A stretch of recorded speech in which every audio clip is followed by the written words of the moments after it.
হেই গাইছ মই ৰূপান্তৰ তিনিকুৰীয়া আপোনালোকক জনাবলৈ পাই বহুত সুখী হৈছোঁ যে মোৰ বন্ধু সিদ্ধাৰ্থ কোঁৱৰৰ আধা লিখা নামৰ খুব ধুনীয়া এখন শ্বৰ্ট ফিল্ম আপোনালোকৰ মাজলৈ অতি সোনকালে আহি আছে। শ্বৰ্ট ফিল্মখনত অভিনয় কৰিছে আপোনালোকৰ সকলোৱে মৰমৰ পেং ষ্টাৰ অভি কাশ্যপ, লগতে জীৱনৰ ৰং আৰু লগতে বহুত কেইজন ইউটিউবাৰ। তো আশা কৰিছোঁ সকলোৱে শ্বৰ্ট ফিল্মখন চাই মৰম দিব, ভাল পাব বুলি। তো বলকচোন শ্বৰ্ট ফিল্মখন এটা সৰু ক্লিপ আপোনালোকে চাই লওক।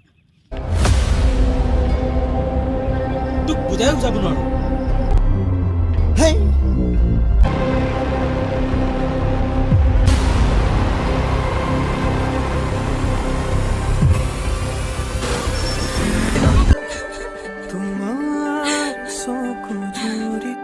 পাহৰি নাযাবা, ভয় লাগে। আজি এনেকৈ পাহৰি গৈছা। সিদ্ধাৰ্থ